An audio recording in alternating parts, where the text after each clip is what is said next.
Hi, Math here. Yakuza Kiwami 3 is finally here, and if you say something bad about this game, the Daidoji Faction will get you.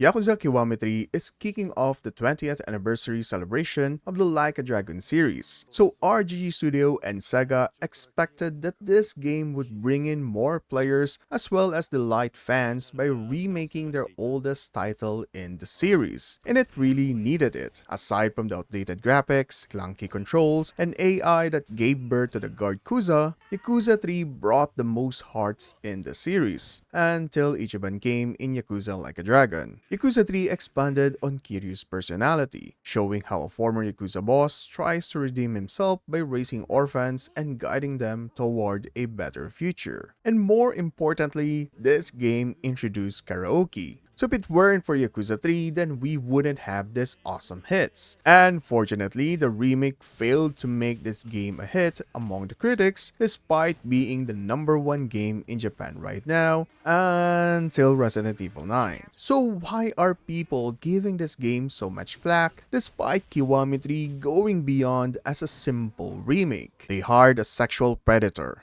Well, it's not only that, but of course that's a big issue surrounding this game that now looks to be the black sheep of the franchise. Here's what went wrong with Yakuza Kiwami 3. But before that though, if you want to Tiger Drop Hamazaki, then like this video and join Otaku Defined for more Like a Dragon content. The original Yakuza 3 first released in Japan on February 26, 2009, making a serious return on the PlayStation 3. The title brought in a lot of changes in the series, such as a new location with Okinawa, tons of minigames that also debuted the fan-favorite karaoke, and a plot that speaks the political climate of late 2000s Japan. While Yakuza 3 isn't the most beloved title in the franchise given its many flaws, a number of fans still saw this game as the most heartwarming entry that breathes most life to the iconic characters. It also brought in a lot of innocent and fun moments, with tons of memorable lines that you will hear on repeat in the community. Beautiful eyes.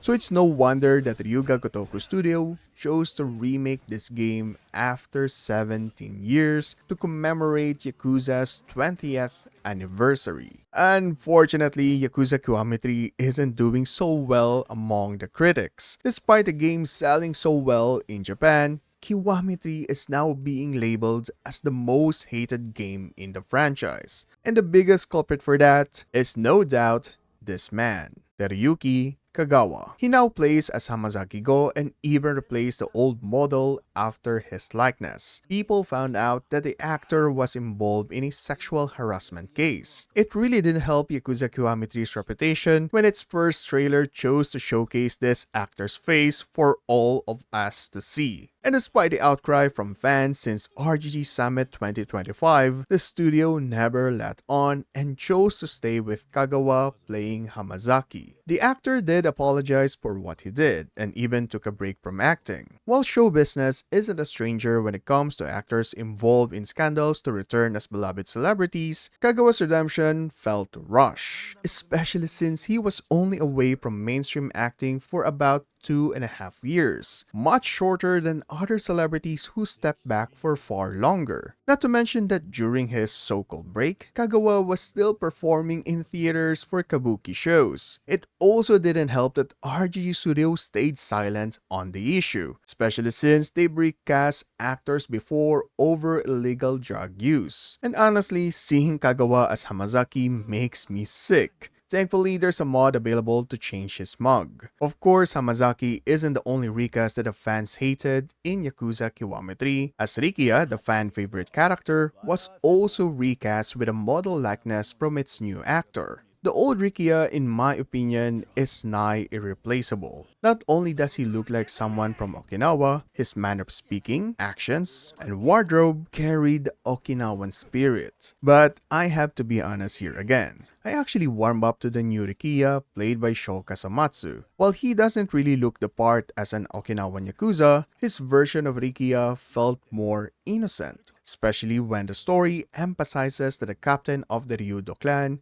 is too young. It made me want to protect this Rikiya more and help him grow to suit his resume of the Okinawan Habu. So I'm no longer disappointed that Yakuza Kiwami 3 replaced my boy Rikiya. What I'm more pissed about now are the cut contents from Yakuza 3. Like, how can RGG Studio just get rid of Mac and the revelations? These wacky scenes made Yakuza 3 so memorable. Not to mention that Komaki was removed from the list of masters and replaced with someone new. And to make it even worse, there are only 31 substories now instead of 100. This really paints Yakuza Kiwami 3 as a lazy remake. Or does it really? While cutting Revelations, Mac, and the other masters are questionable, the way Yakuza Kiwami 3 integrated how Kiryu learns new moves is more intuitive as compared to the original. After experiencing the game, I have to say that this change is the right direction, as Kiryu's progression made him connect more with the culture of Okinawa and its people. Yes, I do miss the wackiness of Revelations, Mac, and Komaki, but Miyazato Dojo offered a more realistic approach both gameplay-wise and lore. Kiryu's connection also felt more genuine with Miya-san and even in the overarching side story. Hori-san, the director of Kiwami 3, expanded on these cuts, saying that Yakuza 3 suffered from having multiple masters, as the player couldn't learn techniques unless they trained with each one individually, making it a tedious process. But then again, we can't simply turn a blind eye to the fact that Yakuza Kiwami 3 only has 31 sub-stories compared to the original's 119. RGG's biggest mistake here is removing good sub-stories, such as the murder at Cafe Alps. Of course, this cut resulted in new content being added in, such as the good deeds in Mina's Dark Ties and the High Side Girls side content. There's also expiring use of real people likeness such as Ayaka, and hence why we have a new sub-story that stars Ako-san. Hori-san explained further that these cuts and rewrites happened for a good reason, like not wanting to simply reuse the same scenes and scenarios, and said that the original text was poor in some parts. The new sub-stories, even though fewer, have more dramatic scenes and better storytelling. Simply put, Hori-san didn't want to settle in recycling the content of Yakuza 3 and went on to deliver what he believed to be the better product. But come on, at least keep the other sub-stories that are obviously still great. And sure, focusing on quality instead of quantity is good and all, as they want Yakuza Kiwami 3 to be seen as an entirely separate product from the original, then they should have not limited the player's opportunity to purchase and play the original game, since Yakuza 3 has been delisted from digital stores. The only way to buy them is behind the Yakuza game bundle, which is of course more expensive.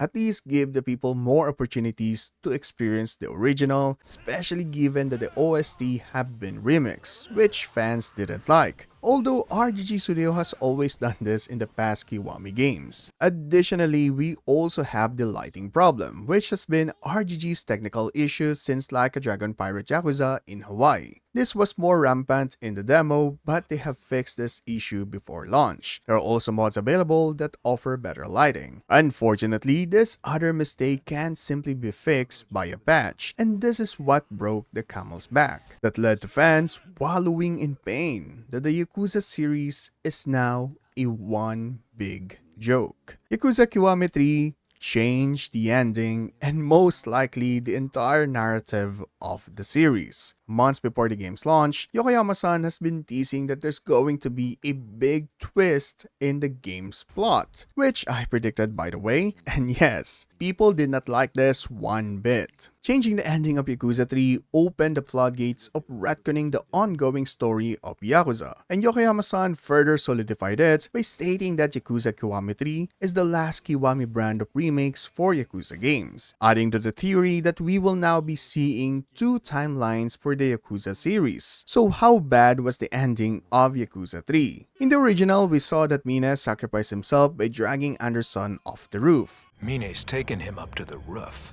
An act befitting the bearer of the Kirin Rezumi known for protecting their kings. However, in the new ending, we learn that both Mine and Anderson survived the deadly drop, with a bush cushioning Mina's fall.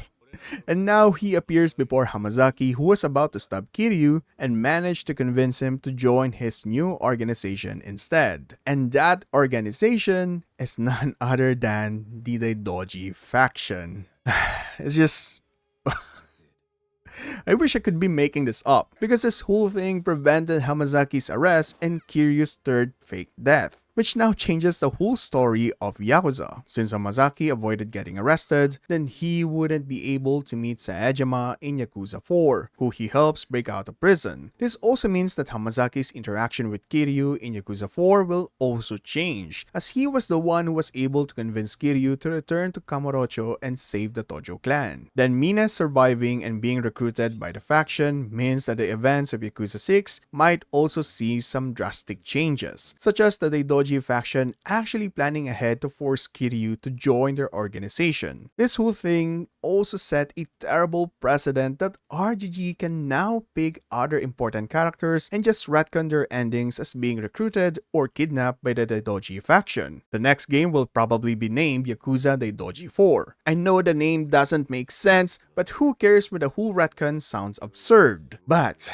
in all seriousness, what will actually come out with this whole Daidoji plotline? For one, we still know that this chopped loser kidnapped or recruited Shishido and Ishitani III to join their faction. Including Mine and Hamazaki, it seems we are seeing the Like a Dragon's version of a Suicide Squad. It won't be strange if we see this group of characters in a Gaiden game. It can also lead up to the actual plot of Like a Dragon 9, where Ichiban go against the Daidoji faction to bail out Kiryu. Another bizarre thing to consider here is that all of the recruited agents by the Daidoji faction so far has all been presumed dead. So it almost feels like Stranger Than Heaven could actually be an origin story for the Daidoji faction. After all, what's truly stranger than heaven? Not reaching the afterlife but being forced to work for a shadow organization. Overall, the Daidoji faction is what's causing the most concern among fans when it comes to the future direction of the Yakuza series. Now, as someone who finished it,